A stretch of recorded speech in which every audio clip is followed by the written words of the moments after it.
Allô? Oui, bonjour papa. Oui, bonjour.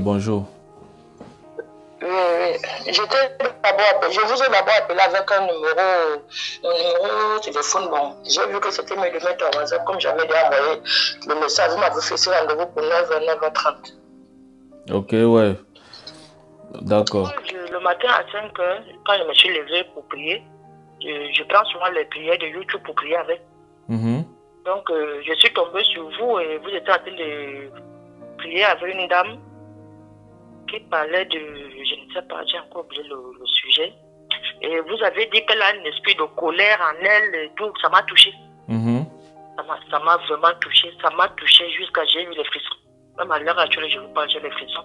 Ça m'a vraiment touché parce que vous étiez. Bon, c'est pas une émission de tout de suite, c'est un truc de depuis. Donc je suis tombée dessus et vous étiez en train de parler à la femme que vous avez une esprit de colère et il y a un truc qui bloque son cou, quoi.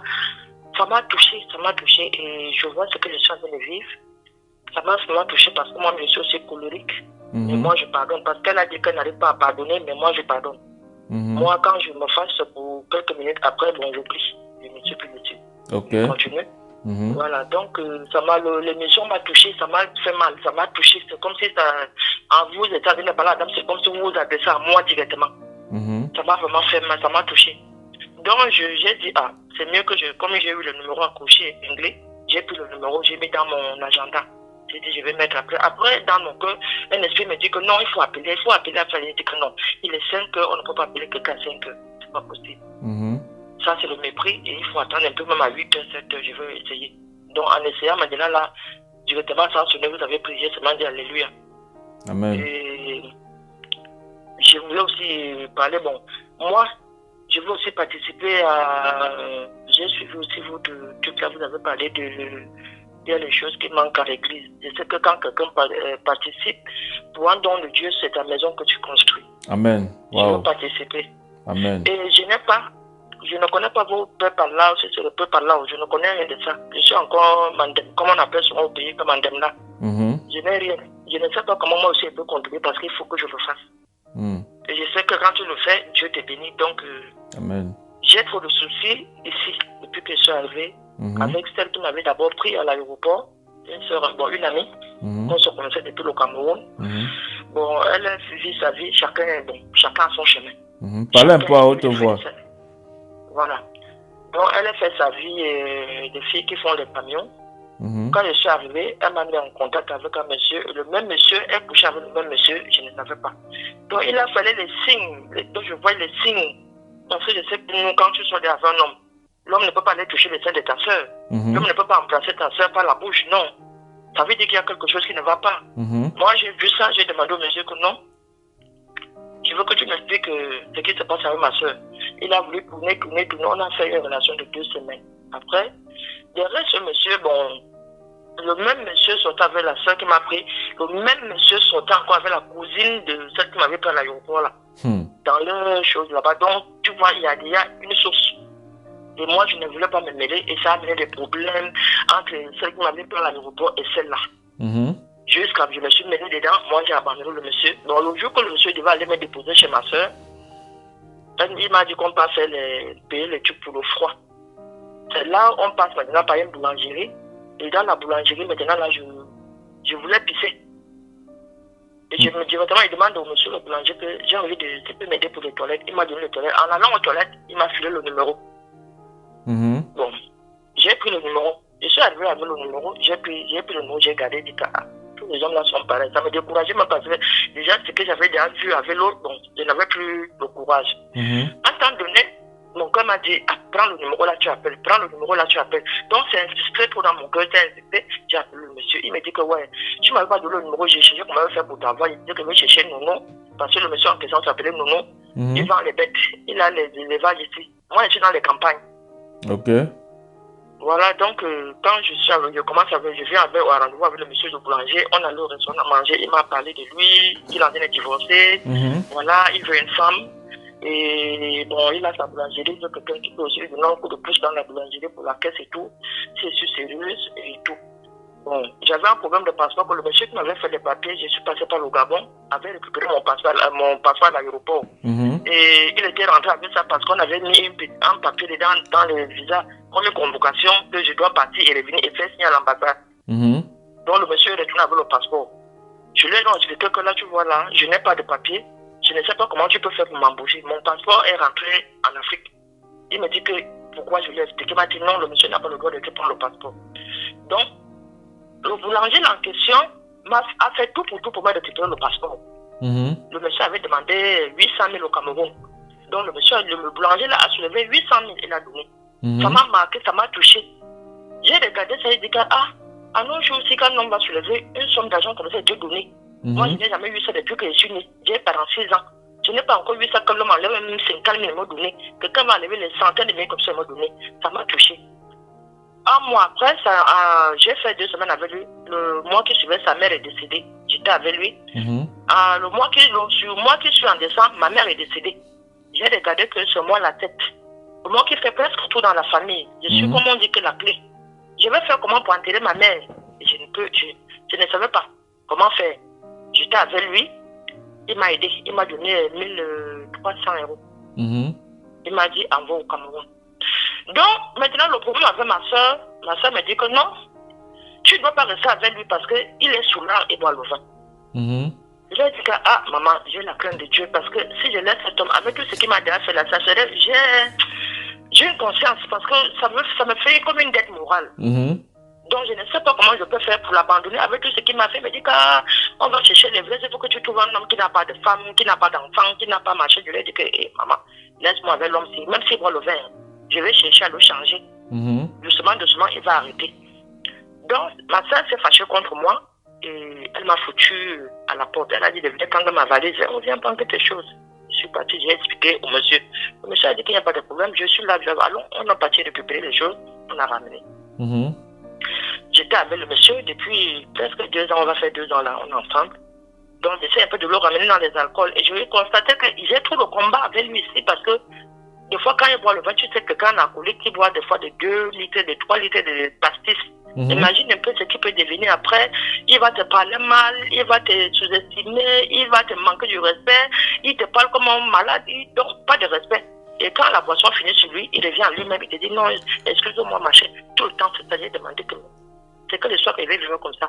Et j'étais avec mon père spirituel au Cameroun, mon père Franck.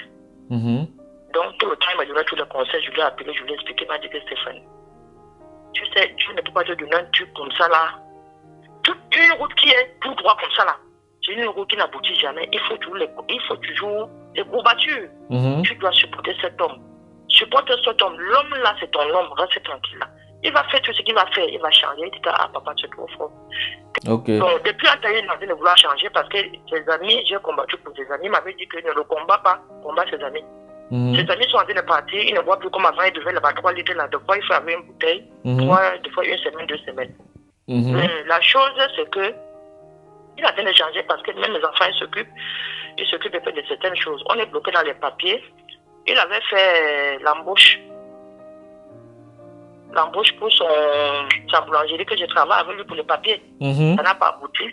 Oui, ça n'a pas abouti. Pourquoi? Parce que bon, il n'a pas voulu comprendre ce que je lui ai conseillé parce que moi, avant de faire que je me renseigne d'abord chez les autres qui sont restés depuis. Et je lui ai dit que non, tu devais aller à la préfecture avant d'aller demander la fiche que tu vas embaucher quelqu'un. Et maintenant, on vient. Et il y avait un problème dans le passeport. Pourquoi? Parce que le visa était déjà inspiré. Bon, je ne sais pas si c'est ça qui crée problème. Je ne sais pas. Parce que le visa, le temps que le passeport était quitté le Cameroun, le passeport arrivait ici le jour que le visa s'inspirait. On m'avait donné un truc de 3 mois. Donc le passeport a fait au Cameroun 3 mois. Donc, je suis là avec lui là. Il est en train de changer, bon, quelque part, bon, je ne sais pas. Je voulais savoir, il faut que Dieu me parle. Est-ce que c'est mon nom? Moi, l'âge avance. Et puis, le temps passe. Oui. L'âge avance. Bon, il est bien vu que dans la Bible, il y a Anne qui a accouché. J'ai eu un retard avec lui, c'est passé. Je savais que avec le retard, je vais avoir mes papiers normalement. C'est passé. Bon, après là, c'est comme ça. Et tout d'un coup, là, il y a 2 jours, 3 jours. Il y avait un festival à Laval. On est parti. Je suis d'abord allé au magasin. Après, il a dit que bon, comme il a payé, il venait de prendre un camion, un food truck, les camions qui font les nourritures là. Il a stationné ça là-bas pour vendre. Après, il m'a dit, bon, je viens te chercher à 15h. Quand tu veux fouiller tes petits trucs dans le marché, et je t'accompagne. Il a dit, ok. Il est parti. Il est revenu vers 15 ans, il est parti. On est revenu, tout allait bien.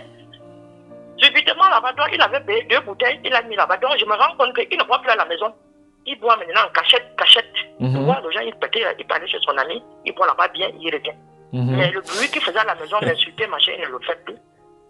Et maintenant, il revient maintenant là, son ami revient le soir, il est resté avec la clé. Je l'appelle, il me dit que ouais, chérie, il faut que tu reviennes avec la clé, je suis dehors, tout le monde est dehors. Il a pris ça en mal. Au lieu que celui qui doit me reprocher, c'est son ami qui vient me frapper dessus. Il dit que, vous les Africains là, les Mamadou, je lui ai dit que non, je ne suis pas Mamadou. Donc je n'ai pas su l'explication de Mamadou. Après, comment expliquer l'explication de Mamadou? On vous a expliqué que c'est quoi? Quel esclave. Wow. Donc quand il a dit ça, je lui ai dit que je ne suis pas Mamadou, je suis Stéphanie, je ne suis pas Mamadou. Donc moi dans ma tête, j'ai compris mal la chose. Donc c'était une façon de m'appeler esclave. Moi je me suis dit qu'il a confondu de nom. Ouais. Maintenant, il est venu, il m'a frappé dessus. Je lui ai dit que non, tu n'as pas le droit de me frapper. Il a même pris la gadget, la pièce qu'on met les gâteaux là. Il m'a encore balancé ça. Ça m'a blessé au front. Et quand ça m'a blessé au front, maintenant là, je me suis retourné, il y avait le couteau qui était derrière, j'ai pris le couteau. Je lui ai poursuivi avec. Subitement, le fils de mon type, donc lui, il avait dit qu'il n'aime pas les blacks parce qu'ils sont les singes. Et son père lui avait répondu que elle est singe, moi je l'aime. Parce que c'est qu'elle fait dans la maison, là, même ta mère qui est blanche n'a jamais fait ça dans la maison. Tout le monde l'apprécie dans le petit village. Elle est gentille, elle est simple, elle est bien, elle travaille, elle ne m'a jamais volé 5 francs. Elle est là, elle demande avant que je lui donne. Donc elle est singe, si toi tu veux pas de singe, tu fais comme tu peux faire. Ils ont discuté, il a insulté son père. Dit du n'importe quoi, j'étais obligé de le calmer, que non, tu ne dois pas suivre ton fils, laisse-le. Laisse, il va se calmer un jour à l'autre. Donc, son fils a appelé la gendarmerie est venue, comme il m'a vu avec le couteau à main, la gendarmerie est venue. Son fils, lui, dans sa tête, savait que la gendarmerie va m'amener, je suis sans papier, je n'ai pas de papier. Et ils vont m'amener, ou ils vont m'expulser, ils vont me faire rapatrier, je ne sais pas. Quand la gendarmerie est arrivée, ils ont commencé à dire que tu as cherché tes problèmes toi-même, Maintenant, tu vas parler toi-même. Je lui ai dit que tant que Dieu existe, je n'ai pas peur de quelque chose. Les gendarmes là ne sont pas les fous. C'est les êtres humains comme moi, comme toi, comme vous là. Si je suis en erreur, ils vont m'amener. Si veulent me rapatrier au Cameroun, je suis fait de rentrer dans mon pays. Je n'ai pas tué une personne là-bas. Je vais rentrer, mais je n'ai pas prononcé ton ami. Je t'ai parlé juste pour la clé qu'il fallait que tu savais que tu devais aller continuer boire ton vin. Tu devais me redonner moi la clé. Et moi, je devais être à l'abri. Mais tu prends avec la clé et quand tu dis que tu t'en fous, ce n'est pas normal. Donc, ça a fait le problème. Et il m'a arraché mon type en arrachant le couteau, ça lui a blessé la paume de main. Donc les gendarmes sont venus, ils ont commencé à me poser des questions, j'ai répondu. Les sapeurs-pompiers sont venus, ils ont posé des questions, ils ont dit qu'ils m'amènent sur le SAMU. Moi, je ne connais pas tout ça là. SAMU, quoi, machin. Il a dit que non, moi je me sens bien. Je ne connais pas là-bas, je ne peux pas aller là-bas. Oui, le SAMU c'est l'urgence, c'est à l'hôpital quoi. Voilà, moi je lui ai dit que je ne connais pas là-bas et je ne peux pas partir. Il dit non, tu es en train de saigner. Il dit que c'est pas grave, c'est la tête c'est vue comme ça. Même si c'est une petite blessure, ça va saigner comme si c'était autre chose. Je me sens bien et tout va bien. Donc, subitement, il y a celui qui fait le camion là, l'un de ses amis qui travaille dans le food truck là. Tellement, mon type, un temps il est de mon côté, un temps il est du côté de policier. Son fils, lui, il est de côté il faut qu'on m'enlève dans leur maison. Maintenant, là, celui qui vend le camion là a dit que non, moi je vais témoigner le problème de cette fille. Elle n'a rien fait du tout. Elle n'a rien fait. J'ai suivi la conversation, elle a parlé à son homme. Et c'est normal qu'elle parle à son homme. C'est son homme, on l'a trouvé ça avec son homme. Elle vit, c'est son homme. Elle a parlé à son homme par rapport à la clé, qu'il fallait qu'il lui remette la clé. Elle a même pissé en route. Imagine que la porte et le portail, là où elle a pissé, là. Le monsieur ouvre le portail et lui doit de pisser parce qu'elle était dérangée. Elle avait envie de pisser et tout ça, là. Elle était obligée de s'accroupir devant le portail là, et pisser. Parce que les urines sortaient même derrière. Parce qu'il était dans ce mouillé. Le coulant que j'avais, les urines sortaient. J'ai dit que quoi, j'avais mouru quoi là. J'ai enlevé le coulant. J'ai dit que je me suis accroupi, j'ai commencé à pisser. Ce n'est pas normal. Il devait au moins d'abord remettre la clé à sa femme avant de partir. Et celui qui vient lui taper là, elle n'a rien dit au monsieur, elle a parlé à son mari, il a commencé à l'insulter depuis le portail jusqu'à dedans. Il n'a pas le droit de lui taper. Il lui a d'abord giflé, elle est partie tomber. Il a encore pris la gadget de la caisse là et lancé sur sa tête. Moi, j'ai vu toute la scène. Mais s'il faut qu'on aille au tribunal, je vais témoigner. Parce que ce n'est pas normal. La violence ne compte pas. Elle lui est traitée de Mamadou. C'est là où je comprends maintenant que l'explication de Mamadou, c'est esclave. Elle a dit que tu es une Mamadou, une noire, une machin. Donc, elle a dit que je ne suis pas Mamadou, je suis Stéphanie, tu ne m'appelles pas Mamadou, je ne m'appelle pas Mamadou.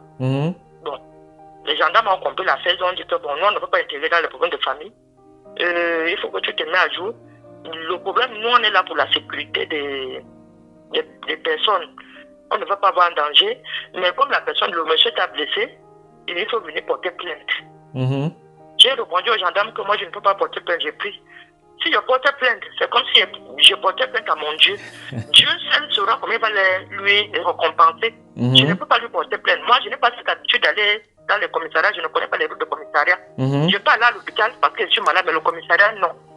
Donc, c'est comme ça que le gendarme a dit que madame, on vous donne 2-3 jours, vous réfléchissez et on est libre pour vous. Venez porter plainte. On vous dit de porter plainte. Ce n'est pas parce que vous n'avez pas de papiers que vous allez avoir peur de venir porter plainte. Je lui ai dit que monsieur, moi, je ne porte pas plainte. Je ne porte plainte ni pour personne, ni pour personne. Je ne porte pas plainte. Je ne dois pas porter plainte. Bon, comme je suis avec une amie ici, elle est Syrie qui est Burkinabé. Oui. Une Burkinabé. Je l'ai appelée. Elle est un peu loin de moi. Je lui ai dit, alors j'ai des problèmes. Elle m'a dit qu'elle est en Nantes. Elle est venue hier, je lui ai expliqué. Elle m'a dit non, tu ne portes pas plainte. Si tu portes plainte, tu vas avoir des problèmes à la sous-préfecture pour renouveler tes papiers un jour. Parce qu'on va voir que ton dossier, tu as déjà bagarré. Ne porte pas plainte. Elle dit que moi, je ne voulais pas porter plainte. Je lui ai expliqué. Il a parlé à mon type. Mon type a dit que je te jure, ce monsieur-là, l'histoire de la boisson, c'est fini. Je ne veux plus boire comme ça. C'est fini. Je sais que je lui ai fait du mal. Et tout ce qui est tombé là de moi, ça revient sur ma faute et tout. Je ne veux plus faire du mal à Stéphanie. Stéphanie, c'est une fille bien. Elle est gentille. Il a commencé à lui parler. Je pleurais. Elle m'a dit, Stéphanie, supporte encore un peu. Tu sais, l'aventure n'est pas facile. Donc, on est passé par là. Avant d'avoir nos papiers, on est passé par là. Donc, supporte. Comme il a dit qu'il a changé et son ami ne va plus venir ici, je pense que tu vas avoir la tranquillité. Parce que c'est le seul qui venait encore pour les soins de boissons ici. Donc, il ne va plus venir, rester tranquille. Ça m'a fait trop mal. J'ai appelé ma grande soeur au pays et je me suis mis à pleurer. Même le monsieur, quand il vient me taper là, quand je prépare, je mets toujours son plat à côté. Parce que je sais que c'est l'ami de mon fils, il vient sous les dés, donner un coup de main. Je lui dis, il n'a pas de femme, je lui mets tout le plat à côté. Je ne sais pas pourquoi ça se passe comme ça. Il m'a dit, non, reste tranquille. Et quand j'ai vu votre émission là, j'ai dit, mon corps ne faisait que battre. Donc ça me poussait seulement, il faut que je parle avec vous, il faut que je parle avec vous, il faut que je parle avec vous. Ok. Donc, c'est un peu ça. D'accord. Ok. Et pour, attends, s'il te plaît. Et pour l'offrande, je ne sais pas, moi, je peux faire le Western Union s'il y a possibilité. Pour le tue de l'église, pas l'offrande, le tue de l'église. Oui, je vais vous... Et si là je suis, mais si là je suis, il n'y a pas d'église. Il y a une église, mais depuis que je suis, ça s'est ouvert 2 fois. Il y avait un mort, une femme blanche là, on a ouvert l'église. J'ai profité, je suis allé prier. C'est l'église catholique. On a encore ouvert, c'était le 24 décembre. Donc ça ne s'ouvre pas. Ok. Ça ne s'ouvre pas, c'est toujours fermé. J'ai compris. Je ne sais pas comment il faut faire. J'ai compris, ok. Bon, pour l'offrande dont vous avez parlé tout à l'heure, je vais vous envoyer le numéro, le nom où vous allez faire ça. Vous comprenez? D'accord. Je vais vous envoyer le nom pour l'offrande. Et pendant que vous le faites, que le Seigneur vous bénisse. Amen. Merci beaucoup. Voilà. Bon, maintenant, vous avez dit, vous voulez connaître la pensée de Dieu, non? Oui. Ok. Je veux savoir si c'est vraiment l'homme qu'il a prévu pour moi. Mon âge, je suis en train de m'avancer. 46 ans, je n'ai plus su plein d'enfants. Non, là, il n'y a pas de souci. Ok. D'accord. Ok. En fait, en ce qui concerne la situation, le problème, est-ce que vous êtes né de nouveau d'abord? Vous êtes né de nouveau? Vous êtes né de nouveau? Né de nouveau, je ne sais pas comment je vais te expliquer ça. Est-ce que vous avez confessé Jésus-Christ? Vous avez pris votre baptême? On vous a crampé dans l'eau par immersion? Non, j'ai été baptisé comme chez les catholiques, comme ça a duré, j'avais peut-être 14 ans. Ah non, ça veut dire que vous n'êtes pas encore... Voilà. Non, ça c'est encore, c'est pas le baptême ça. Vous comprenez? Voilà. Vous n'êtes pas encore né de nouveau, oui. Donc pour ça, on va en parler après. Vous comprenez? Voilà. Ah, maintenant, en ce qui concerne votre situation, le problème c'est que il faut que vous vous mariez.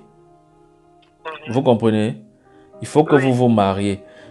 Donc c'est le mariage qui va même permettre que vous ayez votre titre de séjour en France. Est-ce que vous comprenez? Oui. Voilà, c'est le mariage qui va permettre que vous ayez votre titre de séjour. Donc, si vous parvenez à vous marier, c'est fini. Il faut prier que Dieu vous accorde la grâce de vous marier. Et attends, il m'a dit, comme il m'a dit que leur dernier procès, dès qu'il finit le procès, il fait le Pax. C'est le Pax que lui m'a parlé. Où on fait l'enfant, où on fait le Pax. Bon, si l'enfant vient, on fait parce que comme l'autre côté était déjà bouché. Bon, je ne sais pas, il faut que Dieu décide, c'est Dieu qui va décider. Non, il ne peut pas décider à la place de Dieu. Oui, le Pax n'est pas légal devant Dieu. Je vous dis qu'il faut que vous vous mariez. Est-ce que vous comprenez? Il faut que vous vous mariez. C'est le mariage qui sera légal devant Dieu. Et le mariage ici, si on prie Dieu pour que Dieu vous ouvre les portes du mariage, le jour que Dieu vous fera grâce pour que vous vous mariez, ça va déclencher, ça va faire en sorte que vous soyez même en règle dans le pays. Donc c'est par là que Dieu va commencer à vous bénir, par le mariage. Est-ce que vous comprenez? Oui. Parce qu'une fois que vous vous êtes marié, le Seigneur permettra en même temps que vous ayez votre titre de séjour et un travail, et tout se passera bien. Vous voyez un peu. Et je suis en train de voir, il vous a parlé du Pax parce que le fait que vous vous mariez, vous savez que l'héritage compte beaucoup ici en Europe, parce que Dieu m'a montré comme il est en train de vouloir faire plutôt le Pax parce que il pense à l'héritage pour son fils. Est-ce que vous comprenez? C'est ce que Dieu m'a montré. C'est vrai? C'est vrai. Alléluia. C'est vrai. Alléluia. C'est vrai. Hey. Alléluia. Si c'est l'héritage, c'est quelqu'un, il a vraiment, il a dit. Voilà. Mais, donc Dieu, écoutez-moi. Et son fils aussi me combat. Son fils me combat jusqu'à son fils. C'est chose seulement. C'est pour ça. Je l'écrivais seulement. Je ne parle plus, je parle. Écoutez-moi. Oui. Je vous ai dit qu'il est en train de vouloir faire le Pax parce qu'il veut éviter l'héritage, parce que son fils doit hériter. Vous comprenez? Par contre, si il vous épouse, vous voyez, c'est vous allez hériter une partie, son fils va hériter une partie. C'est vrai. Est-ce que vous comprenez? Donc, c'est ça qui est dans sa tête maintenant. Donc, ce qu'on peut faire, c'est prier pour que Dieu touche son cœur afin que le mariage soit légal. Amen, ouais. Est-ce que vous comprenez? Afin que le mariage soit légal. Parce que, comme je vous ai dit tout à l'heure, ici, là, ce qui empêche le mariage, c'est un problème d'héritage. Lui, il pense à demain. Voilà, donc c'est ça. Ok. Seigneur est merveilleux, je vous ai eu au téléphone. Pardon? Le Seigneur est merveilleux, je vous ai eu au téléphone. Amen, amen. Amen, ok. Donc, je vais prier pour vous et après, on va en reparler. Vous comprenez? Oui, merci, papa, merci. Ok. Merci. Père, je bénis ton nom pour ta fille. Je prie au nom de Jésus-Christ de Nazareth que tu viennes en aide, Seigneur, à cet enfant au nom de Jésus. Je prie pour ta grâce dans sa vie. Je prie que tu interviennes dans sa vie afin qu'elle te connaisse réellement, qu'elle renonce à tout ce qui ne te glorifie pas, qu'elle renonce au péché et qu'elle te vienne, Seigneur, dans de bonnes conditions au nom de Jésus-Christ de Nazareth. Père, je prie que ta grâce soit sur elle. Je prie que ton esprit la saisisse afin que derrière toute situation, Père, qu'elle apprenne à te connaître au nom puissant de Jésus. Je prie que tu encadres son cœur dans ta parole. Je prie que tu encadres son esprit dans la foi et que tu la ramènes, Seigneur, dans ta présence au nom puissant de Jésus. Je prie que tout esprit, Seigneur, qui trouble son cœur, qui trouble, Seigneur, sa vie ici en Europe, la libère au nom puissant de Jésus. Je prie que les portes du succès lui soient favorables dans ce pays au nom de Jésus-Christ de Nazareth. Je prie que ta grâce intervienne dans sa vie dans le nom suprême de Jésus. Merci Seigneur parce que tu le fais. Au nom de Jésus, je t'ai prié. Amen. Amen. Amen. Amen. Merci, papa. Alléluia. Que Dieu vous bénisse. Amen. Amen. Ok.